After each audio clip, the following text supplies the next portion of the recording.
Letters from Rifka by Karen Hesse, the first chapter Friday read aloud video with the word nerd. Today, as you listen, play along. Watch for the story quote that will appear on screen. Write it down word by word and then follow the instructions given to you by your teacher. Stay all the way to the end to see if you've written it down correctly. Check out the links in the description box for some student engagement worksheets to use with these videos. I have one for each first chapter Friday video on my channel. They'll be a great way to help your students focus on what's being read and stop them from zoning out. Hi, my name is Amanda Zieba. Welcome to my channel, Learning with the Word Nerd, and another First Chapter Friday video. This week I'm going to be reading to you from Letters from Rifka by Karen Hesse, and that name might sound familiar to you because she's written another book that I've featured on my channel, Out of the Dust, that actually won the Newbery Award. This one didn't, but I have something to tell you that's perhaps even more powerful. I first read this book when I was student teaching, like a really long time ago, you guys. And it has stuck with me all of these years as a really amazing story, and I know you're gonna love it. One really cool thing about this novel is that it's an epistolary, which is kind of a weird word, but what it means is it's a story told in letters from one cousin to another. And I love stories that are told in this way. I have a few others on my channel like this. Um, the Night Diary is kind of like that, and From Night Owl to Dogfish is kind of like that. I'll make sure I link those down there. So that if you like this style of story, there are more. There are more out there like it. Completely unrelated to this story, I have my brand new sweatshirt on. It's my Taylor I'm living in my word nerd eras inspired sweatshirt. So if you like that and you want it to, I'll be sure to put that link down there as well. Now, let me read you the back, and then I'm going to read you the first chapter, and then I'm going to tell you some other really great things. Rivka knows nothing about America when she flees from Russia with her family in 1919. But she dreams she will at last be safe from the Russian soldiers and their harsh treatment of the Jews in the new country. Throughout her journey, Rivka carries with her a cherished volume of poetry by Alexander Pushkin. In it, she records her observations and experiences in the forms of letters to her beloved cousin she has left behind.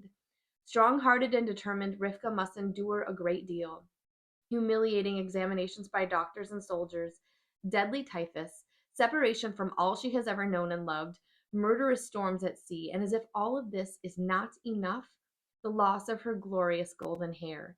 And even if she does make it to America, she's not sure that America will have her. Now, one of the most remarkable things about this story is that it is based on true experiences of members of the author's family. So let me read you this author's note because I think it makes the story that we're about to hear even more amazing. When I began this book, I set out to write about my family's migration from Russia to the United States. Recall the story about my grandmother wearing white kid gloves as she rode through Poland in the back of an ox cart. I remembered the tale of my grandfather denied passage on the Titanic because he was only an immigrant. But that's all I remembered. I phoned my mother and my aunts for help. They contributed a wealth of stories about their own childhood, but they couldn't shed much light on family history. Call your great Aunt Lucy, my mother suggested. I barely remembered Aunt Lucy. I pictured a frail, 80-year-old woman. To my surprise, the voice on the other end of the line resounded with strength, steadiness, and humor. Certainly, I'll help you, she said. What do you want to know? I sent Aunt Lucy a list of questions in the mail. She shot me back a tape of which she spoke at breakneck speed for 5 breathless minutes. I remember holding on to the handle of my tape player, feeling like a passenger on a roller coaster as I listened to Aunt Lucy's account of her journey to America. When she signed off, the hiss and crackle of the blank tape taunted me. I phoned Aunt Lucy again. I've listened to your tape, I said.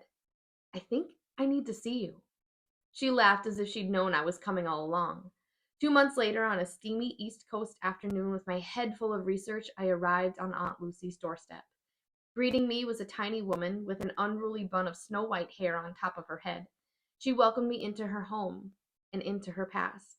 Letters from Rifka draws largely on the memories of Lucy of Rutan.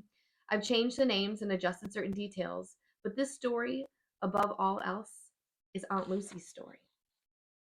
Letters from Rifka, Chapter 1. Now, we mentioned in the back, in the blurb, that the main character, Rifka, has a book of poetry that is very near and dear to her. And so each chapter starts with a quote, a few lines of poetry from that book. And from the gloomy land of lonely exile, to new country bade me come. September 2nd, 1919, Russia. My dear cousin Tovah, we made it. If it had not been for your father, though, I think my family would all be dead now. Mama, Papa, Nathan, Saul, and me. At the very best, we would be in that filthy prison in Bear. Sorry, you guys. Sometimes names and places are hard, especially if they're not from your own home country. So I'm going to do my best with the Russian. Berdichev, the filthy prison in Berdichev, not rolling west through Ukraine on a freight train bound for Poland. I am sure you and Cousin Hannah were glad to see Uncle Avram come home today. How worried his daughters must have been after he locked the doors of whisperings last night. Soon Bubby Ruth, my dear little grandmother, will hear of our escape. I hope she gives a big pot of Fruchlin's cream to Uncle Avram. How better could she thank him? When the sun rose above the trees at the train station in Berchiv this morning, I stood alone outside a boxcar, my heart knocking against my ribs. I stood there trying to look older than my 12 years. Wrapped in the new shawl Cousin Hannah gave to me, I still trembled. Wear this in health, Hannah had whispered in my ear as she draped the shawl over my shoulders early this morning, before we slipped from your house and into the dark. Come, Papa said, leading us through the woods to the train station. I looked back to the flickering lights of your house, Tovah. Quickly, Rifka, Papa whispered. The boys and Mama, I must hide before light. You can distract the guards, can't you, little sister? Nathan said, putting an arm around me. In the darkness, I could not see his eyes, but I felt them studying me. Yes, I answered, not wanting to disappoint him. At the train station, Papa and Mama hid behind bales of hay and boxcars to my right. My two giant brothers, Nathan and Saul, crouched in separate cars to my left. Papa said that we should hide in different cars. If the guards discovered only one of us, perhaps the others might still escape. Behind me in the dusty corner of a boxcar sat my own rucksack. It waited for me, holding what little I owned in this world. I had packed Mama's candlesticks wrapped in my two heavy dresses at the bottom of the sack. Your gift to me, the book of Pushkin, I did not pack. I kept it out, holding it in my hands. I would have liked to fly away, to race back up the road, stopping at every door to say goodbye, to say that we were going to America. But I could not. Papa said we must tell no one we were leaving, not even Bubby Ruth. Only you and Hannah and Uncle Avram knew. I'm so glad you knew, at least, Tovah. As Papa expected, not long after he and Mama and the boys had hidden themselves, two guards emerged from the wooden shelter. They thundered down the platform in their heavy boots, climbing in and out of cars, making their search. They did not notice me at first. Saul says I am too little for anyone to notice, but you know Saul. He never has a nice word to say to me. And I am small for a girl of 12. Still, my size did not keep the guards from noticing me. I think the guards missed seeing me at first because they were so busy in their search of the train. They were searching for Nathan. You know as well as I, Tovah, that when a Jewish boy deserts the Russian army, the army tries very, very hard to find him.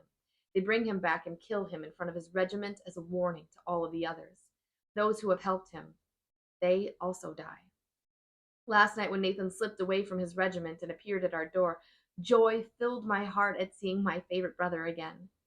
Yet a troubled look worried Nathan's face. He hugged me only for a moment. His dimpled smile vanished as quickly as it come. I've come, he said, to warn Saul. The soldiers will follow soon. They will take him to the army.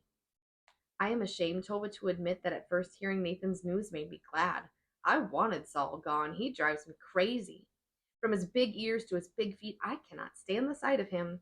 Good riddance, I thought. How foolish I was to not understand what Nathan's news really meant for our family.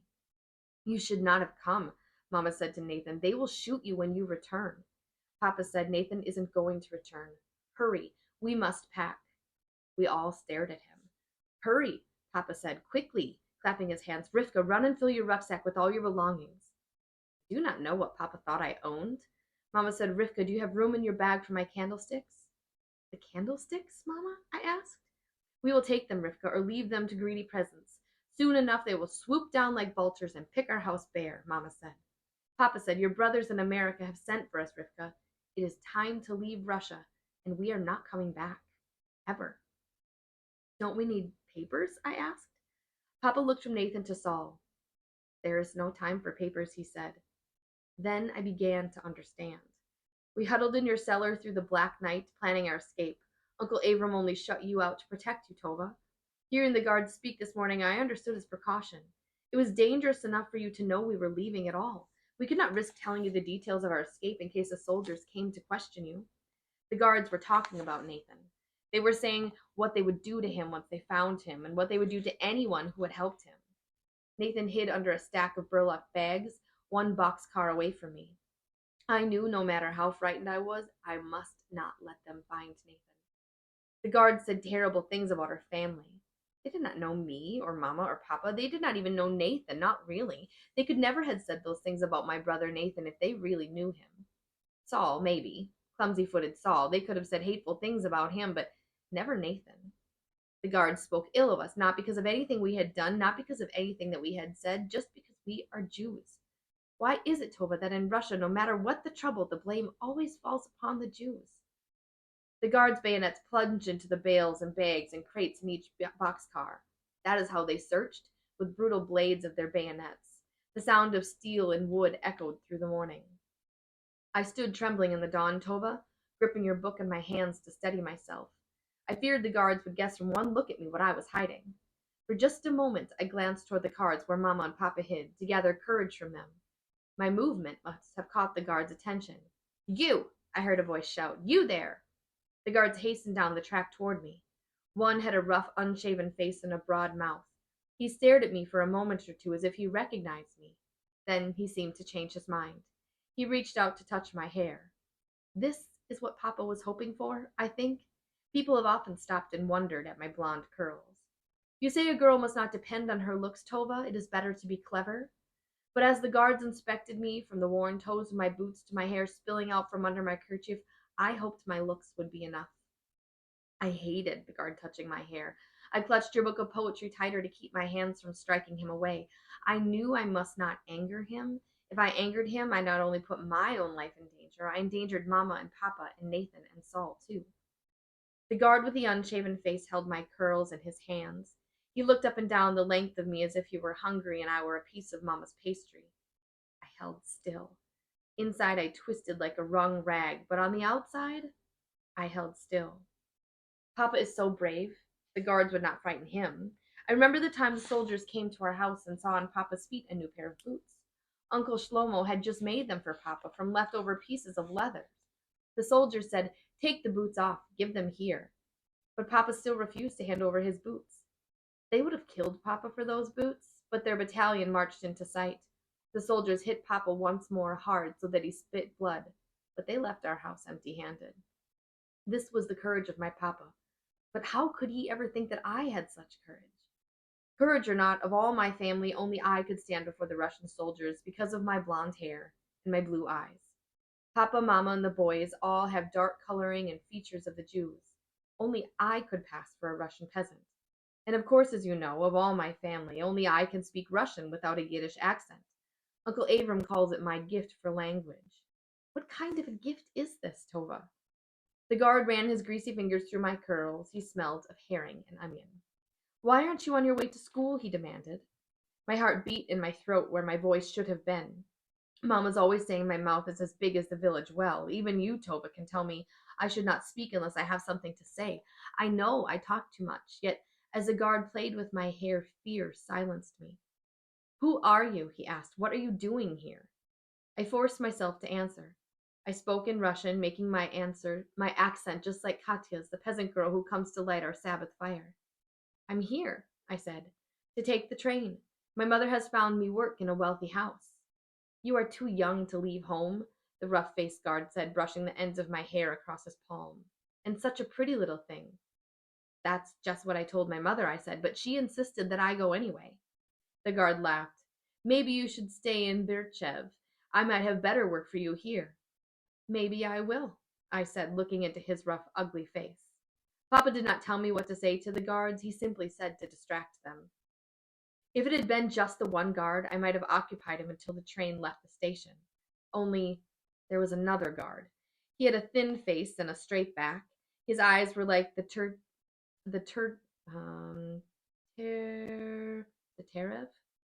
in the spring when the snow melts, churning with green ice. My curls did not interest him. Let her go, the thin guard ordered. Search the boxcars around behind her. My heart banged in my throat. I had to keep the guards away from my family until Uncle Abram arrived from the factory. I prayed for Uncle Abram to come soon. Tovah, I tried to do what you were always telling me. I tried to be clever. You are in the army, aren't you? I said. I know all about soldiers in the army. The guard with the eyes of green ice stared hard at me. Tell me what you know, he says. Well, I said, when I was 9, I saw some soldiers from Germany. Did you ever see those German soldiers? Both of the guards looked as if they remembered the Germans well. Those Germans came in airplanes, I said. So noisy, those planes. I clasped my hands over my ears, banging myself with your book of Pushkin. The stiff-backed guard glared at me. There was a German pilot, I said. A German pilot with a big potbelly? I wondered how he could fit in his plane, such a small plane and such a big German. The thin guard pivoted away from me. He squinted at something moving in the bushes across the train yard. Lifting his rifle, he aimed at the bushes and fired. 2 birds rose noisily into the air. I started talking faster. That German liked me pretty well, I said. He bought me candy and took me for walks. One day he put me in his plane and started the propeller. I didn't like that, so I jumped out. I knew I was talking too fast. When I talked like this at home, Saul always got annoyed with me. I couldn't make myself slow down, though. The words came spilling out. If I could just keep them listening, they would run out of time to search the train. I jumped out of that fat German's plane and I landed in the mud, I said, and I ran home like the devil was chasing me. The German called for me to stop, but I wasn't stopping for him. Enough, the thin guard commanded. Enough of your chatter. He pushed me aside and climbed into the freight car behind me. He sank his bayonet into the hay bales inside the car. I asked the guard with the rough beard, what is the problem? What is he looking for? I tried to keep my voice from betraying my fear. Suddenly the guard reappeared in the doorway to the freight car with my rucksack dangling from his bayonet. What is this? I thought, if he finds Mama's candlesticks in my rucksack, it is all over my entire family. I can't go without my belongings, can I? The 2 guards started arguing. Leave the girl alone, said the one with the rough beard. She's a present, farmed out by her own mother. The other narrowed his eyes. She's hiding something. What could she hide? The thin guard glared at me again. This is very heavy for clothing, he said, swinging my rucksack at the end of his bayonet. What have you got in here? What do you think? Said the guard with the rough face. You think she's hiding a Jew in her rucksack? You think she has something to do with the Nabrut boy? Look at her. Listen to her. She's no Jew. The other guard jumped down from the car, tossing my rucksack on the ground. My bag hit with a thud. What's in there? He asked again, preparing to rip my bag open with the razor-sharp blade of his bayonet. Books, I said, like this one. I held up your Pushkin, Tovah. I like to read. The guard hesitated, staring into my face, but he did not rip open my rucksack. He stared instead toward the next car, the car with Nathan inside. Did not know how to stop him. That is when your father arrived, Tovah? It had taken him longer at the factory than he expected. Guards, come here, Uncle Abram shouted from the woods. The guards turned toward his voice. I turned too. The trees on either side of the road dwarfed Uncle Abram. He stood short and round with his red beard brushing the front of his coat. I knew the smell of that coat. He and Mama and Papa had planned for this. Mama had hoped not to involve your father, but Uncle Abram insisted on being part of the plan. He would make certain the guards suspected nothing. He said he could not let the fate of our entire family rest on the shoulders of a child. I did not like it when he talked about me that way last night, calling me a child. I felt insulted. Yet when I heard him call out to the guards this morning, all I felt was relief. Guards, Uncle Abram shouted again. My factory! Someone broke into my factory! He's a good actor, your father, in case you didn't know. The guards squinted their eyes against the morning sun. They recognized Uncle Abram, but the thin guard did not want to help him. We must inspect this entire train before it leaves the station, he said to the guard beside him. That man is only a Jew. Why bother with the trouble of a Jew? The guard with the unshaven face hesitated. We might get in trouble if we don't help him. That's Avram Abramson. I once carried a message to him at his factory. He has important friends. Come, Uncle Abram demanded. Hurry, I haven't got all day. I thought they would shoot Uncle Abram for speaking to them in that way. They certainly would have shot Papa. But Uncle Abram's demands seemed to make up their minds and go with him. I knew your family had influenced Tovah, but I never realized how much. The guard left me by the train and headed across the clearing toward your father and his factory. I prayed Uncle Abram had made the robbery look real so they would not suspect him. The train whistle blew once, twice, and as the rough-bearded guard and Uncle Abram disappeared up the road, the thin guard turned back toward me, looking for a moment as if he might change his mind and return to finish the inspection. Then he, too, vanished into the woods. The train, straining on the tracks, moved a little backward before it started rolling forward, slowly, out of Berchiv. You know what a good runner I am. I have learned to run to keep out of Saul's reach. Outrunning the train was easy. I heaved my rucksack from the ground, tossing it into the boxcar. Stones skipped out from under my boots as I scrambled along, jumped on board, and sprawled on my belly, pulling myself in. Quickly, I tucked into the shadows of the car so that no one could see me. The freight car smelled warm and rich like cattle, and I thought of Bubba Ruth's sweet cow, Frulish. I write this letter to you with my good school pencil and the blank pages at the front of your Pushkin book. I'm writing very neat and tiny so as not to spoil the book. I hope you do not mind that I am writing in your book, Tovah, but I have no other paper. I know this letter can never reach you, but in writing to you I feel less frightened. You have been a big sister and a best friend to me, and I cannot bear to think of never talking to you again. So I will talk to you by writing about my journey. We are heading for the Polish border. That is all I know. I cannot even speak that language. What will it be like in Poland, and beyond that in America, where at last I will meet my 3 oldest brothers? I can hardly believe that I, too, will soon live in such a place as America. Shalom, my little house. Shalom, my family. Shalom, Berchiv, and my dear little grandmother, Bubba Ruth. Shalom, Hannah, and Aunt Anna, and Uncle Abram. But most of all, Tovah, shalom to you, Rifka. Now, if you want to find out what happens to Rifka and her family as they travel away from Russia towards America, you should definitely pick up a copy of this book, Letters from Rifka by Karen Hesse. Now, I didn't have the opportunity to interview Karen, but in the back of the book, at least in my version that I have, there is an interview with her. Some of the questions are about writing, some of the questions are about her life, some are about this book. The first question, what did you want to be when you grew up? And she said, braver. And I loved that answer. And so if you do want to learn more about this author, you can through the interview in the back of the book. Thank you so much for joining me for this first chapter Friday video. I hope you come back for more. Check out the playlist. I have tons of other amazing videos and books waiting for you. Happy reading, and I'll see you again next time. To continue reading Letters from Rifka by Karen Hesse, pick up a copy from your school library, purchase one from your favorite local indie bookstore, or grab it via the link in the description box. Then be sure to check out the rest of the First Chapter Friday playlist. I'm up to over 150 middle grade and young adult novels. This week's mystery quote says, "I know this letter can never reach you, but in writing to you, I feel less frightened." Thanks so much for stopping by my channel, Learning with the Word Nerd. I hope you'll come back again for more First Chapter Friday videos, teaching tips, brain breaks, direct instruction videos, and more. You can find content online for me at these places. See you again next time. Happy reading!